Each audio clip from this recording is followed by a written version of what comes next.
Hello, hello. So, I wrote a Word document describing my pursuit of healthcare, and perhaps I'll open it.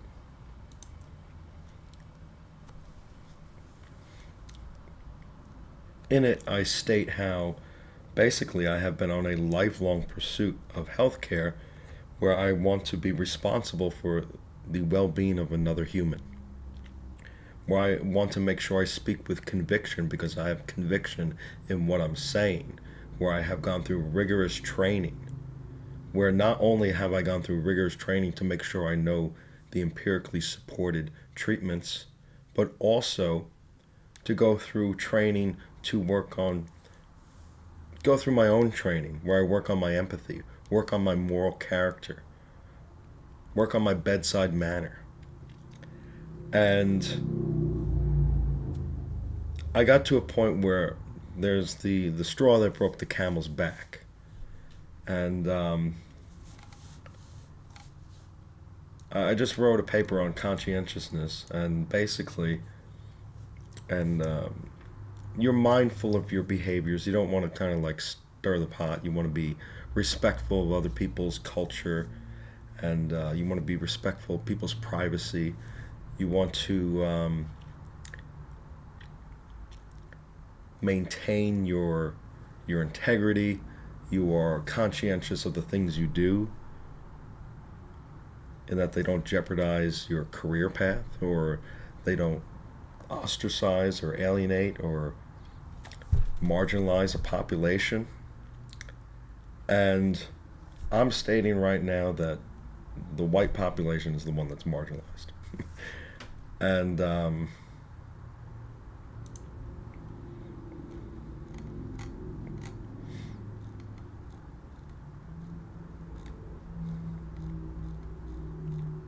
I have been greatly affected because part of my character, part of my personality, part of the person I've cultivated has been someone who has been born into a household where I've been described as white privilege, where I'm upper middle class white privilege. I don't know if that counts as spoon in hand or whatever, silver spoon in hand, but I was told I had more advantages than other populations. And I was going to use this as something to serve others. I was going to facilitate care to others who don't have those advantages. I was going to make sure that I could help facilitate, get those individuals to the same place where I'm at. Or I could be a voice for those individuals. I'm here for you.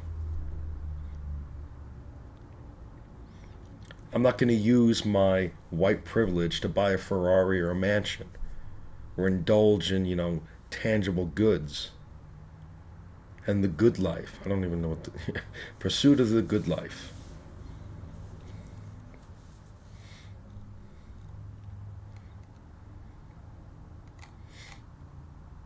I want a wife. I want a kid. I want to be respected within my industry. And I got to a point where I had a grand mal seizure during my training, and the care I have received after that has been subadequate, where there has been scrutiny over what caused the seizure. There's been speculation over what caused the seizure. Was it illicit drug use? Well, no. I tested negative for all drugs.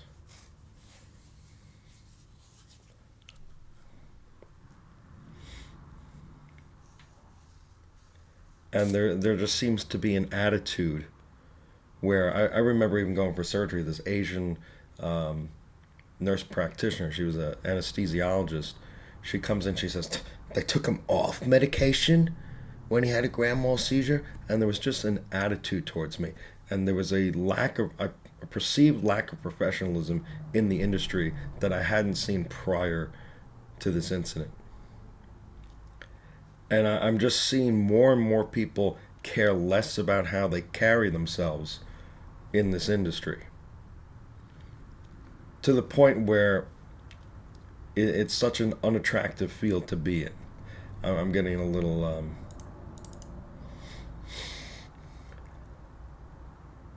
I'm not staying within the scope. But here's the document. I feel this document, necessary as my motives for pursuing my career goals, have been put under scrutiny. In April 2020, I was put into a coma. I do not want my pursuit of health law and clinical psychology to appear reflexive to that incident. My healthcare goals were established at a young age, and my pedigree and aptitude made taking over my father's medical practice a reasonable goal. I made some sacrifices along the way that I do not want to have done in vain. I worked on my bedside manner and ethics from a young age, as I wished to be someone who not only spoke with conviction because they were confident in their professional judgment, but also someone who was compassionate, warm, and receptive. I told my father after I finished my undergraduate studies I would not pursue graduate work until I sorted out my sleep issues, which included obstructive sleep apnea, insomnia, chronic fatigue, and sleep paralysis. I did not want to take on the financial risk and time commitment with the uncertainty that I might not finish.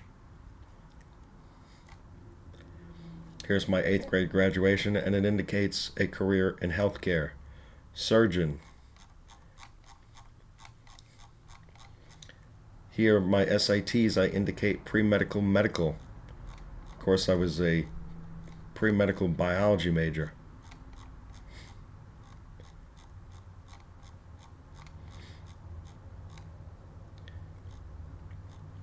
I was going to join a volunteer fraternity in APO.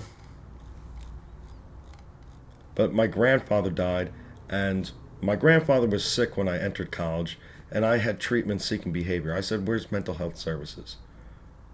Where can I go to speak to somebody, to confide in somebody about what I'm dealing with my grandfather? And it must have been hidden. It wasn't well advertised. Every other place, here's the gym, here's the squash court, here's the dining hall, here's the hub, here's the library. Where's mental health services? Well, you don't want to go there. That means you're crazy. That means you don't belong in college, right? Well, my grandpaps is dying. So once he died, I took on this idea that I might pay it forward and use my empathy, use my experience to make sure that other students who have this time and financial commitment don't lose their investment to some tragedy. Or even if it's just legal counsel, like, hey, I'm grieving my grandmother died, I'm grieving, what can I do? Well, we can put in a petition where you can take the semester off. Or if you want to stay, we can provide services to support you. We can perhaps arrange, some extra time if you feel you need a personal day or something. Make sure the student knows his rights.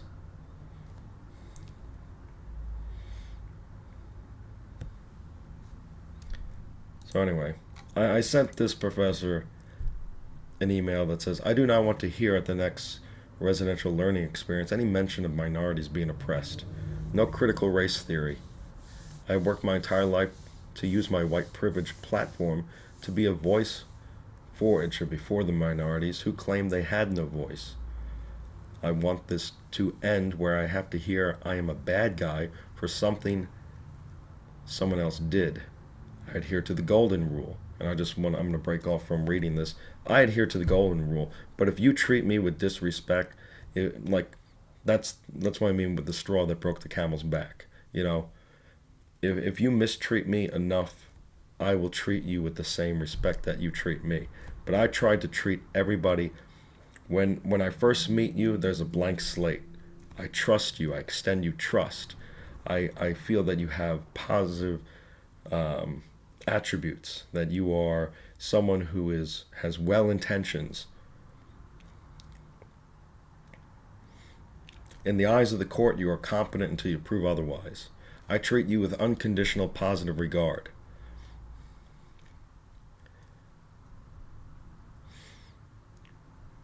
And sometimes there are some people that take advantage of your trust, and they do it over and over and over again. And, sometimes it's not so bad. Sometimes, it's just minor inconveniences.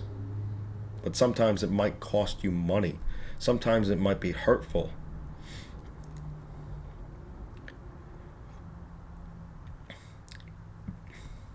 And I find with this situation that I am being made a target of someone else's behavior. So I normally give the example, if I were an NFL, it should be owner, I would oppose the Rooney Rule, because why would I put my team at a competitive disadvantage over something like race?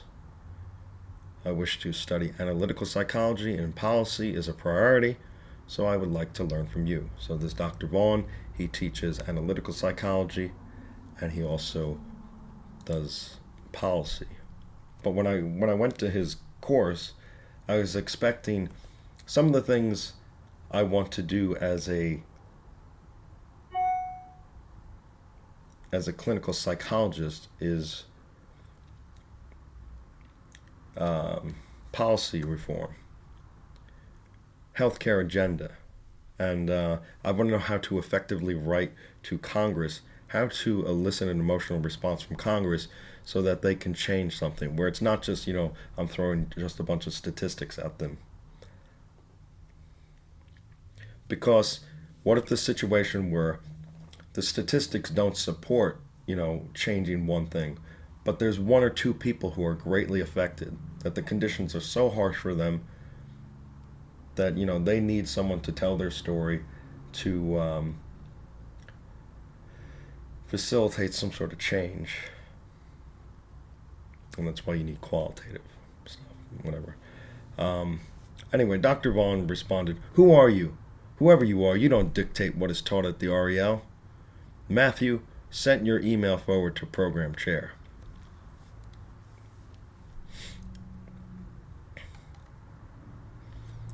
I'm going to show some restraint. Shortly after I sent this email, I received an email about the anti-racism collab. So that's it, this right here. I smiled and thought perhaps rather than respond to this email, you handled the situation by putting me on a mailing list for that event. I don't think I said anything that was threatening or warranting of your response. Your lack of empathy towards whites is disturbing. If I can't dictate what is presented at the REL, I won't go.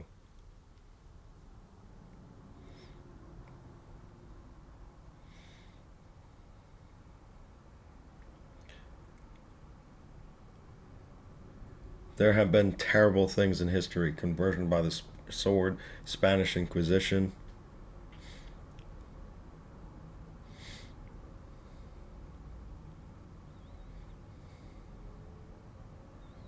Bombing of innocent civilians in World War II.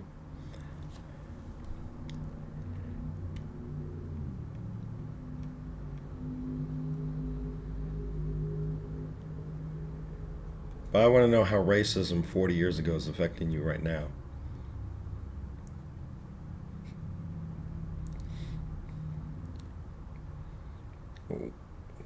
Perhaps I'm just ignorant. What is going on now that is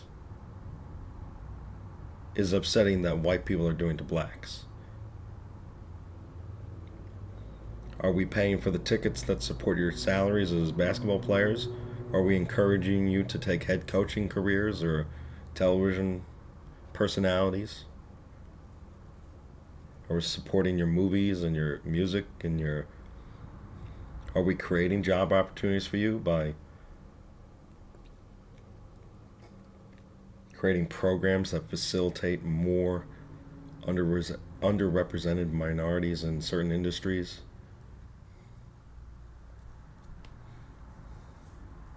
Am I missing the point completely?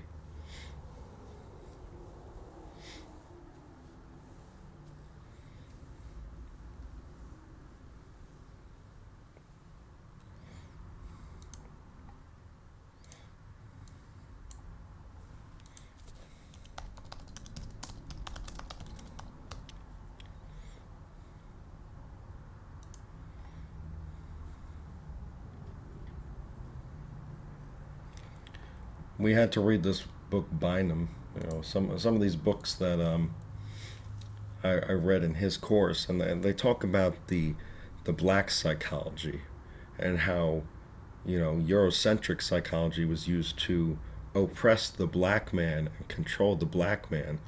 My whole life, I've been growing up and I've been watching media and listening to people talk about classroom environments, and these are white students being told that they have learning disabilities, that they need Ritalin, that they need some sort of speech pathology, that they need, some sort of behavior modification.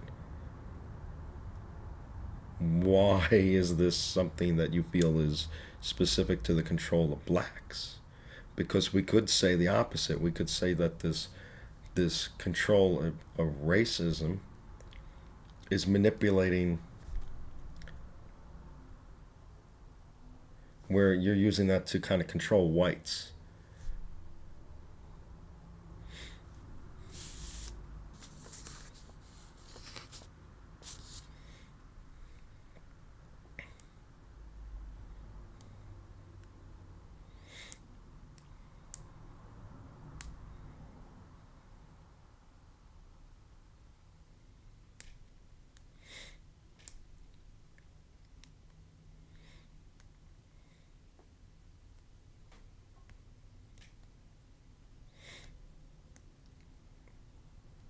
I wrote a joke on Amazon review of Bynum's book. I said Bynum describes black psychology, which is sometimes described as second psychology, because a lot of what this course, the Histories and Systems, was where's the origins of psychology? Is it from Asia? Is it from Africa? Is it from Sicily?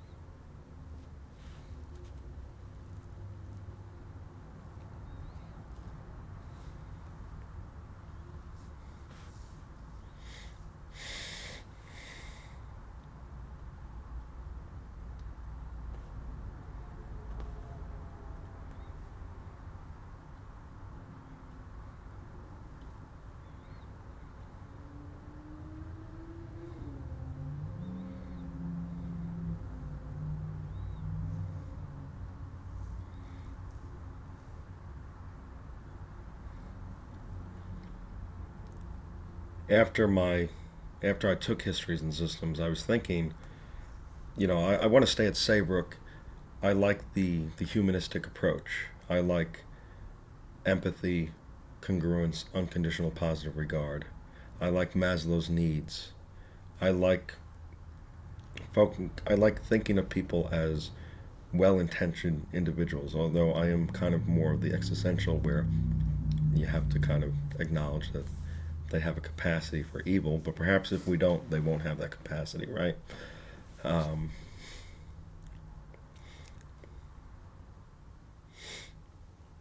then there's the spirituality aspect, where I can study shamanism and Reiki and Eastern medicine and mind body practices. And, I probably could study that at some other schools, but it was that buzzword spirituality that drew me to this program. I typed in the word, I typed in soul psychology, and I feel like an idiot now because apparently psyche or psychology means soul. So it's redundant. Soulology. But I did it because I had a near death experience. I was put into a coma.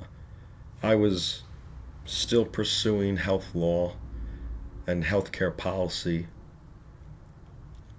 and considering counseling. And if I didn't have this experience, I probably wouldn't have found Saybrook.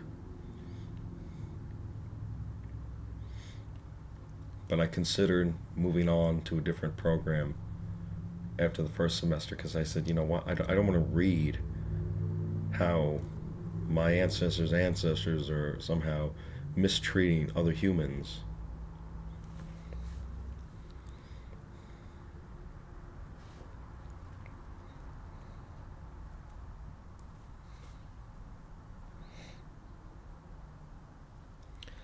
Well, that's the point of buying them, right? To trigger white people.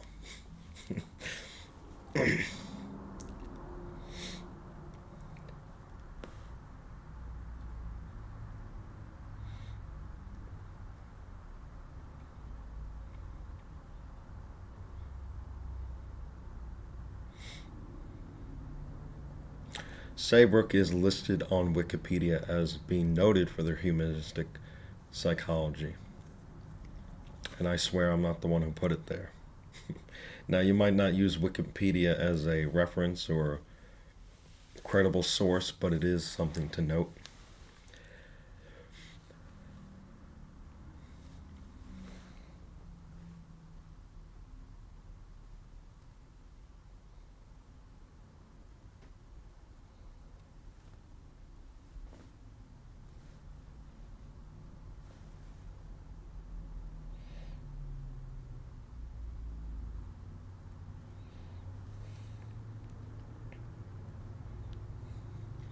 Although sometimes the joke is said, here's a bunch of people who created a conference, and they're like, you know what, why don't we just create a school too?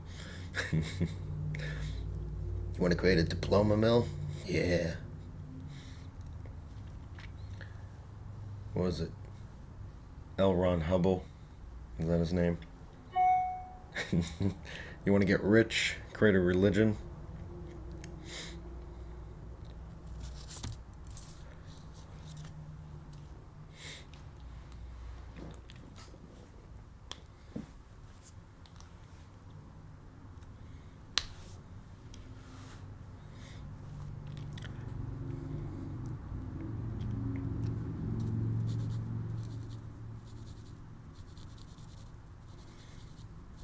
But I'm staying. I feel that in a doctoral program, the work is on me, that I have the same resources. I have access to the library at different schools, at Seton Hall, at Harvard, at Hofstra.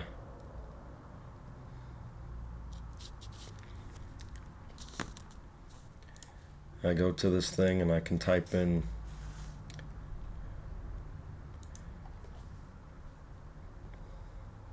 empathy. And here's what comes up. We have over 100,000 results, and then I go here and I have beyond my library. And now I have books from other libraries. And I can even request books, get it from me.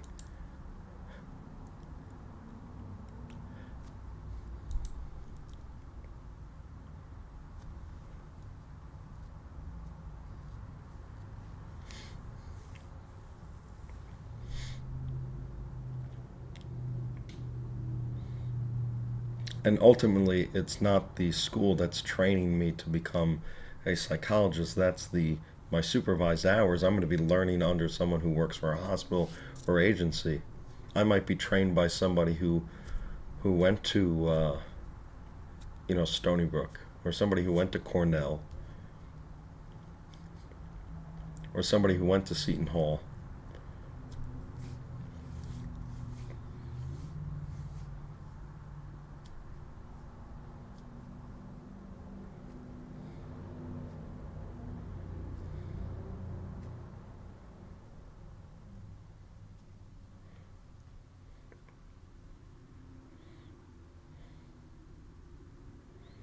This program leads to licensure if it meets the educational equivalent of the state of New York.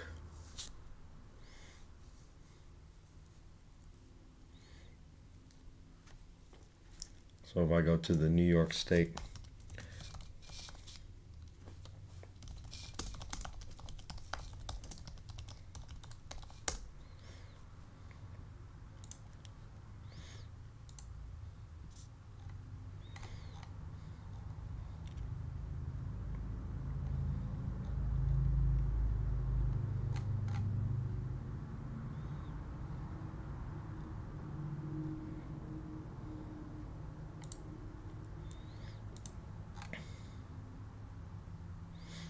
So if it has coursework and research, which it does, ethics and legal standards, which it does, cultural diversity, it does,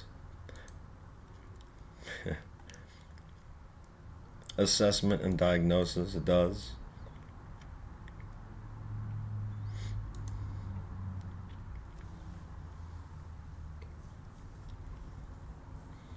There are things that say attitudes and behaviors, but I'm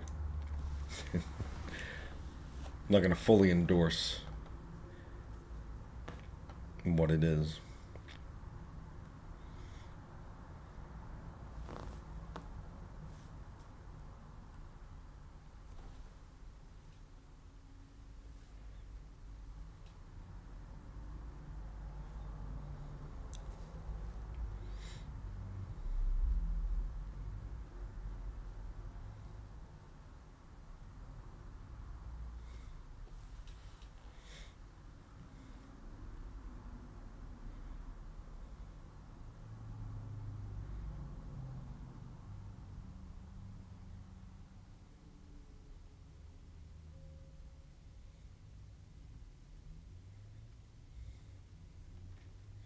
They do have a CCREP accredited counseling program, which means their counseling program is accepted in more states than NYU's counseling program. CCREP accredited should be valid for all 50 states.